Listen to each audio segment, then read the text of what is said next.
Chrome चंबीरो अदुगा search तौरसिको www.eservices.manipur.gov.in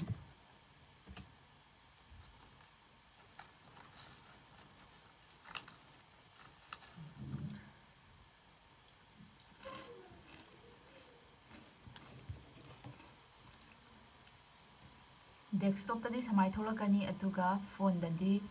ख्वाई मखाद चिंद्रगा थोलकनी को सिदा click here to log in with e Pramaan जे सिदा क्लिक तौबिरो अदुगा अकाउंट जे अनौब यूजर ओइरगदी सिगी न्यू यूजर जिदा नंबिरो को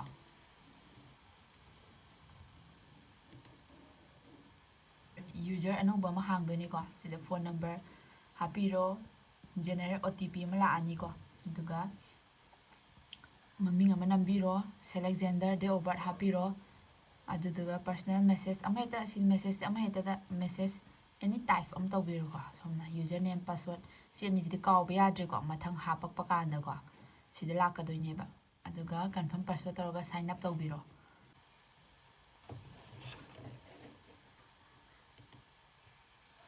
मैम क्रोम दा चंबीरो अदुगा सर्च तौरसिको www.eservices.manipur.gov.in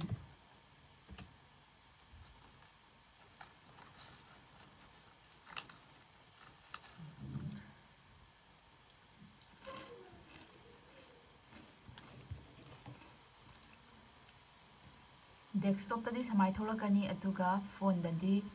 ख्वाई मखाद चिंद्रगा थोलकनी को सिदा click here to log in with e Pramaan जे सिदा क्लिक तौबिरो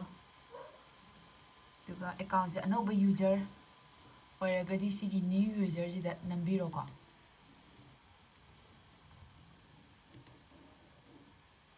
न्यू यूजर अनौब मा हांगदोनी को सिदा फोन नंबर हापिरो जनरेट ओटीपी मा लाआनी को अदुगा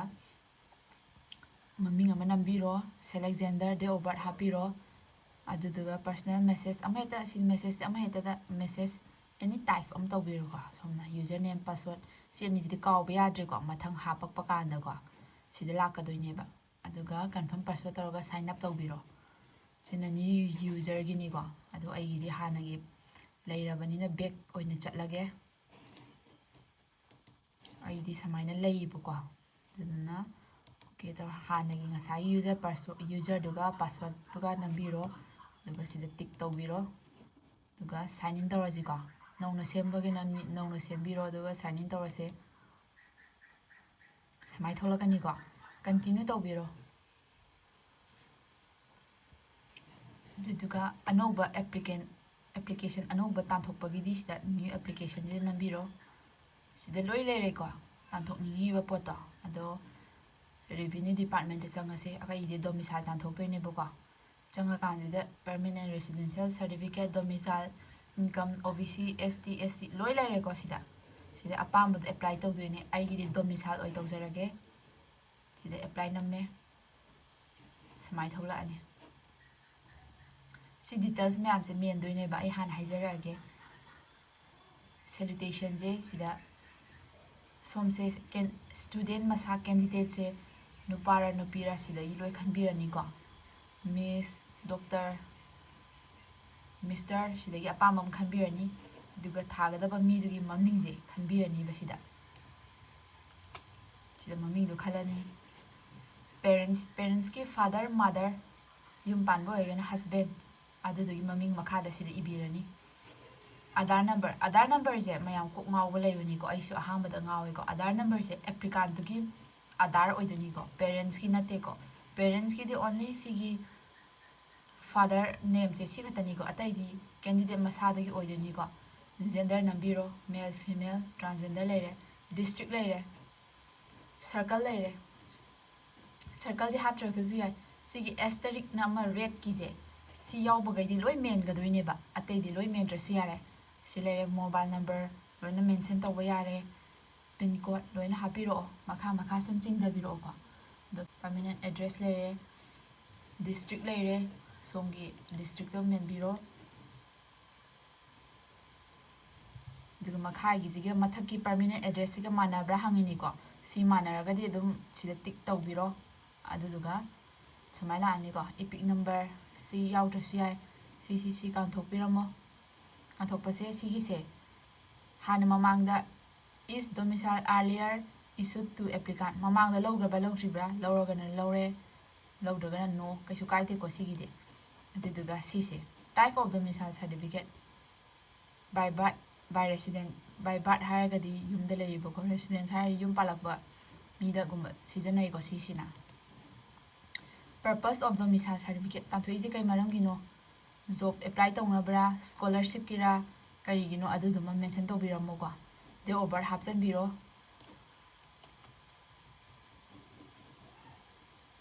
place of birth manipur ko manipur gana manipur oidini ko birth certificate domicile di koi manipur dum oyani aduga si se date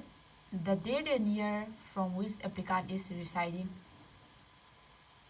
sisina akhoi gi soina dana bu ko akhoi de over dum hapsen ba kaisu kaide de over hapani aduga de over hapakanda si masanda adum automatically adum calculate tawraga adum hapa ani ko masana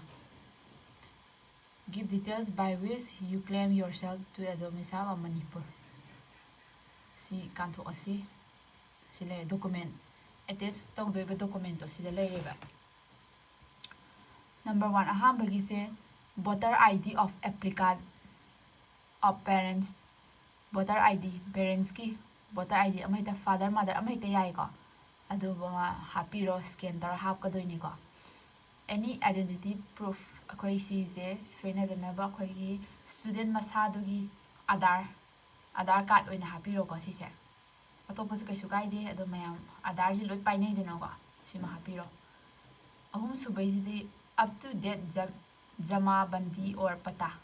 koi pata do ma hapchan biro ko xerox copy do ma other required document number 1 sisina kaino hapchan biro ko khoi gi other required document 1 sisina khoi class 10 natraga 12 ki ko marksheet to ma hapchan biro number 5 ki other required document number 2 sisina khoi ge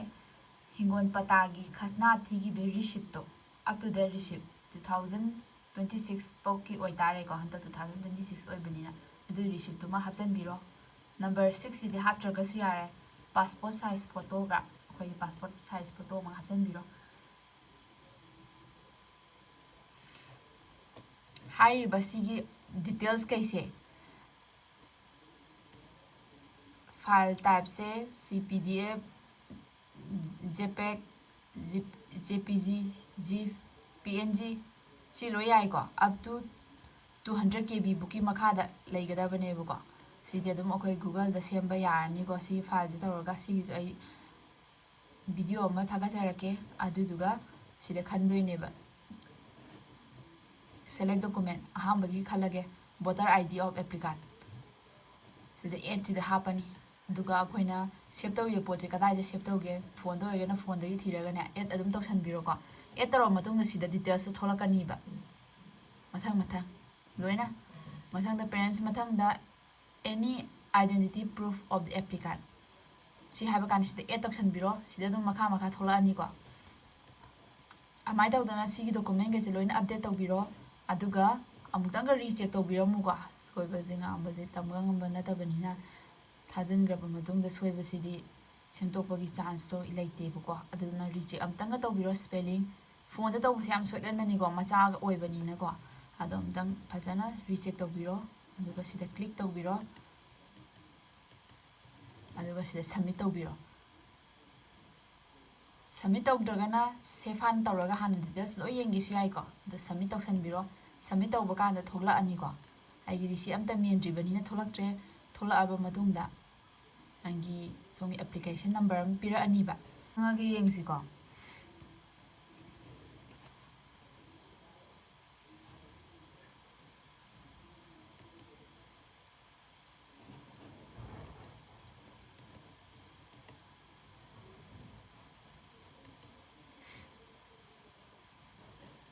ꯑꯗꯨꯒꯤ ꯃꯇꯨꯡꯗ ꯁꯤꯗ ꯁꯕꯃꯤꯇꯦꯠ ꯑꯦꯄ꯭ꯂꯤꯀꯦꯁꯟꯁꯦ ꯁꯤꯗ ꯊꯣꯛꯂꯛꯀꯅꯤꯕꯀꯣ ꯁꯦꯞ ꯇꯧꯔꯒꯅ ꯁꯤꯗ ꯁꯦꯞ ꯊꯣꯛꯂꯛꯀꯅꯤꯀꯣ ꯁꯤꯗ ꯆꯪꯉꯁꯦ ꯁꯤꯗ details ꯂꯣꯏ ꯊꯣꯛꯂꯛꯀꯅꯤ ꯁꯣꯝꯒꯤ ꯑꯦꯄ꯭ꯂꯤꯀꯦꯁꯟ ꯅꯝꯕꯔ ꯍꯥꯟꯅ ꯇꯧꯈꯤꯕ ꯃꯌꯥꯝꯗꯣ ꯑꯗꯨꯗ ꯔꯤꯆꯦꯛ ꯇꯧꯗꯣꯏꯅꯦꯕ ꯔꯤꯆꯦꯛ ꯇꯧꯕ ꯀꯥꯟꯁꯤꯗ ꯁꯤꯒꯤ ꯑꯃ ꯆꯪꯉꯒ ꯌꯦꯡꯉꯁꯦꯀꯣ ꯃꯃꯥꯡꯗ ꯇꯧꯈꯤꯕꯒꯤ ꯑꯩꯒꯤ ꯂꯤꯁꯁꯦ ꯁꯤꯒꯤ ꯑꯦꯄ꯭ꯂꯤꯀꯦꯁꯟ ꯅꯝꯕꯔꯁꯤꯗ ꯆꯪꯉꯒ